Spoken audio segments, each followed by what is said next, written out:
Now,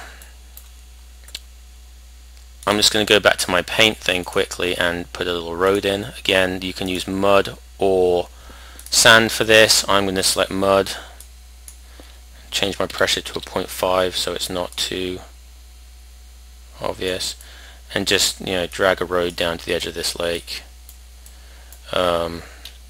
Pretty wide road, but it's just in there to make a point. This is generally how they make roads in TED, and sometimes they also dent them into the ground using the height tools that we discussed previously. I'm going to quickly go over buildings with you. Again, you come back over here to your Create tab. So the vegetation, now you want to select buildings. This is very much like placing trees. You've got a list of all your buildings here, just like we had a list of our trees, and I'm going to go with these mountain village houses. You just select them, left click and place them. Select another one, left click and place it.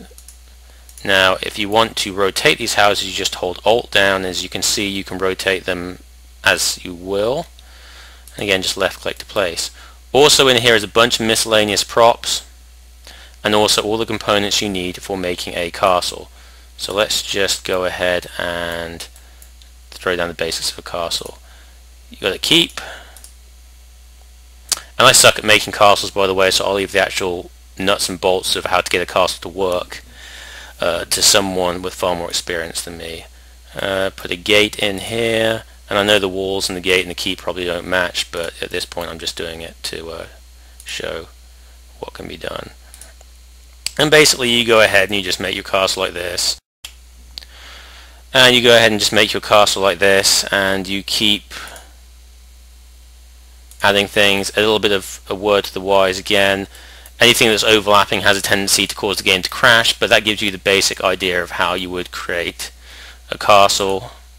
And again, let's throw some towers in here too. Oh well, that one looks pretty useless. No, well, I guess that's about it. Anyway, so there you have just a little castle wall type deal. Like I said, I'm not the best at making these. While we're talking about buildings, let's talk about these options over here on the left side.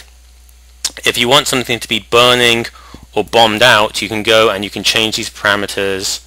Well, let's just select an actual building. Okay.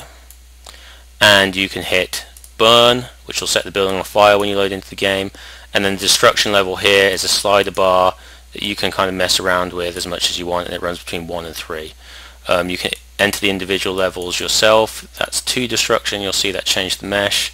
That just gives you some options on the various destructive capabilities of the buildings.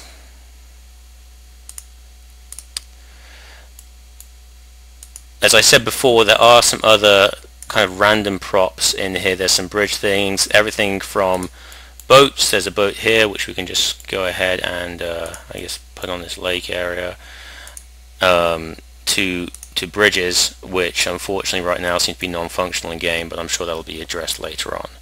So as you can see, we have a complete mess of a map here, and to mess things up even more, I'm going to talk to you quickly about terrain decals as I have some time. Terrain decals are just little layers that you can overlay on the terrain to give your terrain a little more of a realistic look. There's all kinds of things down here. My favorite thing to use when I don't want to create a full depth lake, I just want to create something that looks like a little swampy marsh, is the puddle. So you select that, just left click. As you can see, it puts a little entity down here which will give you a nice little water effect without actually affecting the terrain or doing anything like that. You can put as many of these in your game as you want. In fact, you can put a whole bunch of puddles next to each other. Just like buildings, you can rotate the decal by holding Alt. As you can see, the box rotates around. I wouldn't advise putting too many of them down, because kind of like the trees, the more you put down, the more entities you're going to have in that individual space. So use them sparingly, and make things look good with them. Don't just use them as a way of doing a lake on the cheap, as it were. The final thing I'm going to talk to you about today, before I get into the more complicated stuff in some further video tutorials, are particle effects. Particle effects are really neat to play around with. They can add a lot of depth to your map. They can add a whole lot of other things, just atmosphere and things like that. So just like everything else, it's pretty simplistic once you start looking at things. Ignore this left-hand side area here for your spacing and initial angle. You can play with those as you want, but the purpose of this tutorial today is just to teach you how to place them. You want to go ahead, and for this tutorial I am going to show you how to place just some large smoke areas. We want to find smoke group large. We want to select create emitter here, and for now we're going to make this an immortal effect, which means it will last the entirety of the battle. Current effect, I just want to go down here and select smoke loop large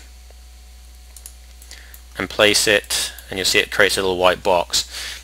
Now when you load into the game, this little white box will clearly be invisible, but where that's placed, a little plume of smoke will come out. And doing this, you can do everything from low cloud over the battlefield to mist coming out of the forest to god rays, which I haven't tried yet, but they just sound awesome. I'm assuming it's light breaking through clouds, down to individual musket fires and grenade impacts and stuff like that. So you can really make some awesome atmospheric effects with the particle effects. And that is pretty much the basics of TED, going over the height tools, the vegetation, the buildings, and the particle effects and the various terrain decals and textures. I'm just going to load into one of my old battlefields now, and then clearly you can just download this from the TW Center if you want to see what it looked like in game. And feel free to open it up in the editor and mess around with it all you want. Just please don't just release versions of it and say that you did it though, because I will have to hunt you down. Anyway, so this is pretty much everything comes together. It's not the best map in the world, but it's designed to showcase two armies coming together on some heavily shelled ground.